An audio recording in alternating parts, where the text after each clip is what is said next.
Hi, so today I'm going to give you some tips on going straight to ink with a drawing without any underdrawing. Hi, my name is Luis Escobar. I'm a storyboard artist on the Simpsons television show. I've been working on the show for over 25 years now, and I'm here to empower you. So today I'm going to be showing you how I did this postcard. So if you saw last month's postcard video, I had some reference on the side that I used to kind of like bounce my ideas off of, and then I was just kind of went for it. I did something similar today.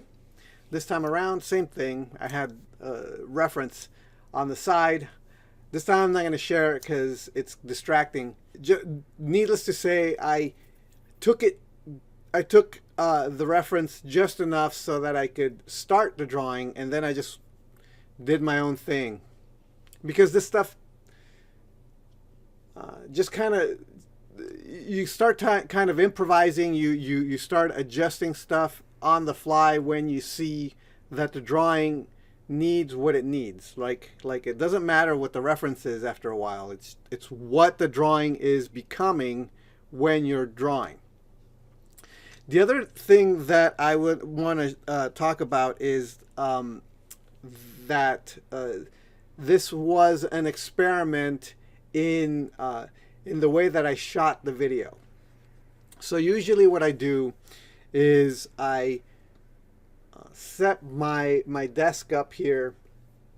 I have a camera with an arm pointing straight down, and I have this tiny little space that I get to draw in because my setup on my desk has now become pretty much fully digital, so it's not very traditional friendly, right? It's a little bit more difficult for me to just sit down and draw in a traditional way at my desk. I would have to set it up in a different way, and I suppose I could still draw traditionally on my desk, but it would require me to do some adjusting. But really, I try not to draw on my desk traditionally very often. I tend to just use it to draw digital. And one of the reasons is because I don't find it comfortable to draw traditionally at my desk. I find it far more comfortable to go somewhere else, often in my bed, just lay down, have a like a board on my lap, like a little lap desk, and just sketch and draw there with my legs up, and I'm just playing around, and I just draw that way. It just feels more natural, feels more comfortable. I mean, I could just go anywhere. I could go to my backyard and draw that way. And I just want to be comfortable when I draw. I don't want to have to like have all the cameras and all the lighting and all that stuff in the way, and it's really uncomfortable. So, in order to attempt to start being able to also capture more of my drawings when I go traditional, and that way I don't have to worry about having to do everything at my desk, I bought this thing here, and what it is it's a neck mount. You put it around your neck like this, and it goes like that, right? And then on this thing here is a tripod. And so I put my camera on here.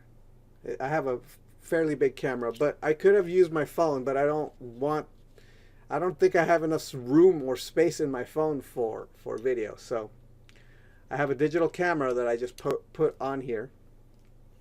And I had it on my chest. And then I went, so I had it like this, and then I went and I had my board. So like if you could see, like that, right? And I had my board, and I was on bed in my bed with my knees up, the board in front of me. I had the pad, and I had a brush, and I just went to town and I started working.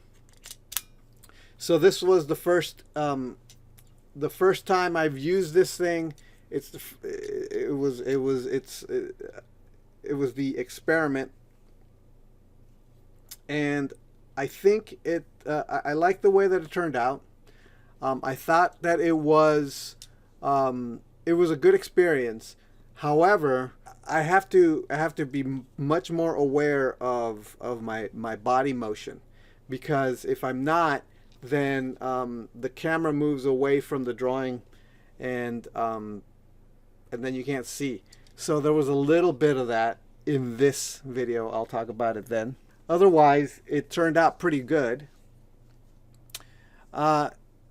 So if you see that it's a little bit different and it's a little bit of a shaky cam and that sort of thing, it's because I'm wearing the camera in front of me.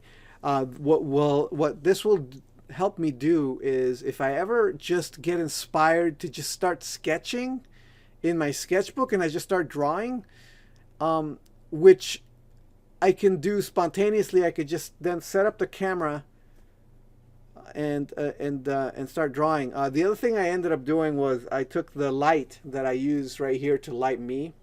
It's a very big, bright light, and I did have it on my left-hand side on my bed, just blasting the light onto the thing, and I think it worked really well. I think I liked the lighting in this video that was captured more than when it's here on my desk. Somehow it was hitting the paper better.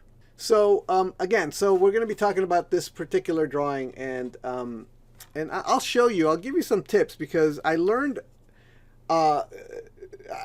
I was actually watching a different video from somebody else, and I was like, yeah, I forgot. Like, a friend of mine had given me this tip before. Totally forgot about it. And then this time around I used it, and then I was just like, yeah, I think I should have always been doing this. You know how in the last video I was kind of saying I was kind of freaking out when I first started putting ink to the paper. I was just like, I don't know what's gonna happen. Well, this is a little bit more. This gives you a little bit more control. This gives you a little bit less panic. I'll show you what I mean. So let's get to it. All right, so I'll start off here in real time, and then I'll speed it up. This drawing took me about 20 minutes. So you're going to see right here that I took this brush pen. I actually ended up using like 3 different ones because the ink was not coming out the way I wanted it to, so I kept on switching. But if you could see, there's a dot there. I put a dot there, and I put a dot here. See, so this is what I was talking about. This is kind of the underdrawing. What I'm doing here is I'm looking at the reference, going, okay, the top of the drawing will be here. This point of this part of the drawing will be here. This I'm drawing the cowl, and so I'm like, okay, so it'll be over here. I want the cowl to come down here, and I want the cowl to come down here, and I'm kind of like sort of drawing it in my head and then putting a dot where I think it should land. If you notice, I adjusted. So I originally had the dots way to the right, and then I lowered them down. The one on the bottom is the chin, right? Like I want, and the idea was, I was looking at the reference and I'm like, I'm not going to follow the reference completely. I want to exaggerate and caricature what I have as of the reference. And so at this point, it's a matter of connecting the dots. So now that I have the dots down, all I have to do now is connect the dots. And because it's a dot, you're not committing to anything crazy, right? It's a dot, so you could cover it up or you could make adjustments. It's not as big a deal. So when you're actually putting down the lines, it feels a little bit more manageable. It gives you an idea as to where you're going. Now, sadly, some of the top of the drawing over here gets cut off for a while until I realized that it was getting cut off, and then I moved my body and the camera up a bit so that you can see. But I'm starting there at the top, off screen here, and then I'm making adjustments even now because I know that I am going to be covering this up in black. So the side on the left is going to be completely black, so I don't have to worry about messing up there because I'm going to cover all that up. Now I'm doing the face, and I'm putting in the eye sockets here and creating the shapes of the the nose shapes here, like the forgot the just the skull and the nose thing. I forgot the technical term here, but yeah. So just putting in the nose, the skull shape there, and putting in the and I know that again, there's most of this is going to be black, so I don't have to worry too much about being perfect here because I could adjust. And again, here, if you compared to the reference that you're not seeing, I'm exaggerating the heck out of that reference. One of the things that I really like when drawing these Grim Reapers, and that I've actually found that I actually think looks good, is really, really, really long faces. The proportions are totally off, so you could see that the nose cavity is really high up, right next to the eye sockets, and then then I have like this giant gap between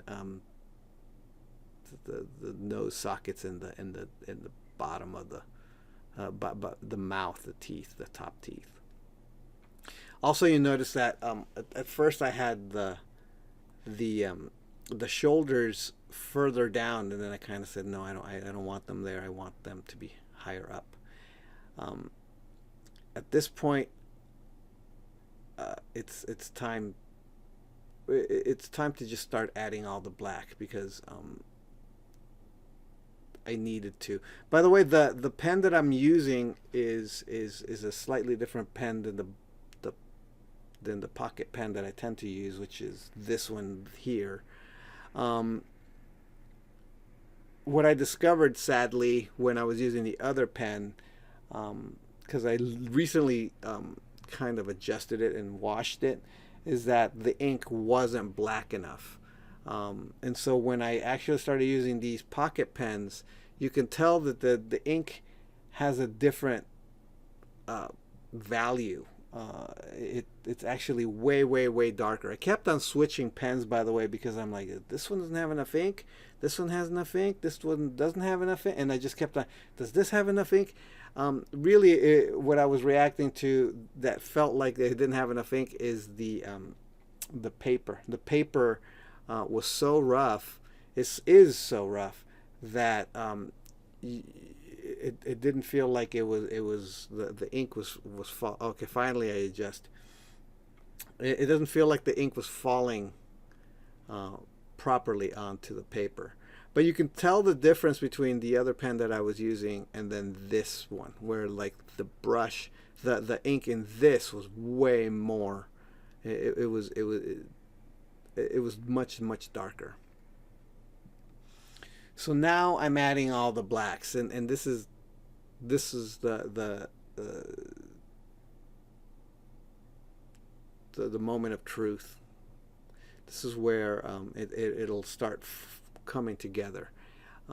So what I ended up forgetting to do is drawing the Terminator between the where is it black and where is it not, and I ended up having to do this on the fly as I added the black, especially here in the muzzle area.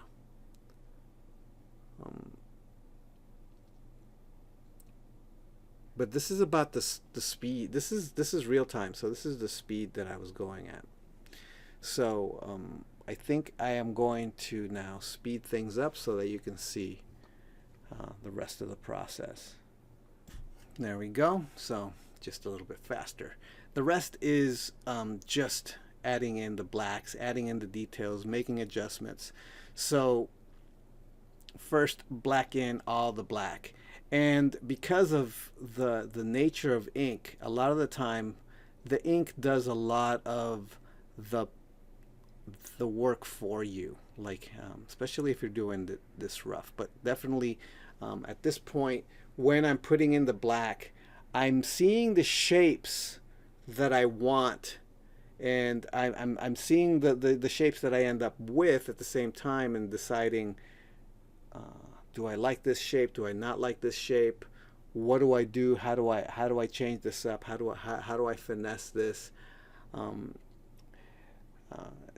One of the fun things about drawing with this with the brushes is in this kind of like dry brush look, is that it gives you some really interesting like effects that give it feels like there's folds if you just kind of let the ink do its thing. And here I'm adjusting the cowl. I don't like the shape of the cowl, the way that it's shaped, and so what I'm doing is I'm adjusting the shapes. I'm making it so that they feel more interesting to me, just playing with the graphics of the shapes that I'm seeing. What can I do here to make it interesting? What can I do here to make it interesting? What kind of shapes can I add here that will be interesting?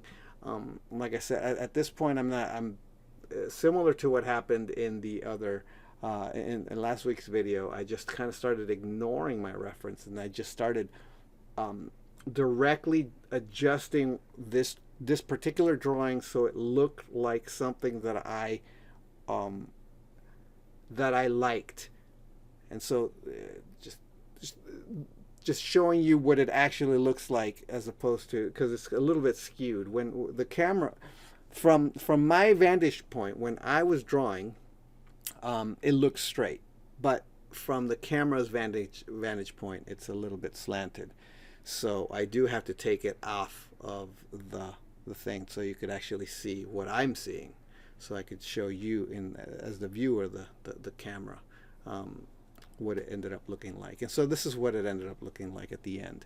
So I'm really happy with it. You can see that there's like slightly different ink in some areas, but the over exaggerated look, just playing with the shapes, especially on the cowl on the top, just playing, having fun, enjoying the way that ink works on paper. This is what makes traditional so much fun. So hopefully that was helpful. Those just tips on just drawing with just mapping out the areas before you start, so that you know where you're going, helps so much, and it reduces the whole panic moment before you start putting down the ink. So thank you for watching. I hope you got a lot out of this, and I will talk to you next time. All right, bye.